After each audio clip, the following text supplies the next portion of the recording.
like a Hellcat.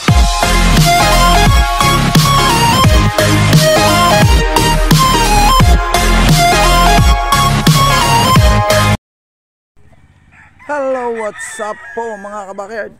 Ito po, tignan nyo po. Farm po ito dito sa San Pablo, sa ilog po. At Atty. Gatchal yan po yung farm na to. Ayan o. Tignan nyo. Pakalawak na ito mga kabakyard. Ayan o. Sobra. Ang gaganda ng manok dito.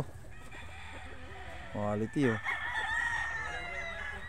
Yung mga kabakyard oh. Dito sa part na to wala na, halos ubos na. So yung buyer po na kasama dito ay kak ang hinahanap. Siyempre mga kabakyard, dahil kak season na po ngayon. So yan, yung mga isasali nila sa mga event po. Yan, tingnan nyo mga kabakyard. Lawak dito. Medyo umuulan lang talaga. So, yan, dinaanan tayo ng aking kumparing Anthony. So, shout out kay paring Anthony. At nakapasyal po ulit tayo ng isang farm dito sa San Pablo. So, dito sa San Pablo mga kabakyard, napakadami pong farm dito na ganito kalalawak po. Etong farm na to, Atty. Gatchal yan. Yung kabila po nito is kay Kong Sanilagon po. Yan.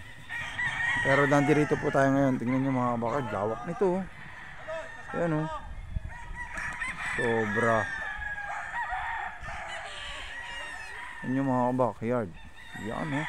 Yan sa kabila meron din pong ano, ibang buyers din po na naghahanap din po. So dito marami na po talagang ano, bakanting TP. Kaya mga pang ready na po yan, mga pang early bird. Pero dito marami pa rin mga kabakard. Daming gray so. Halos ano mga kabakard, yung isang ano, ayan po oh, yung isang line talaga halos gray. Ayan oh, dami oh. Siguro mga ano to, signature lines po talaga nila to dito. So wala pa po akong knowledge about dito sa farm ng na to. Ayan oh. Ayan. Dito tayo, medyo naulan eh. Silong-silong muna.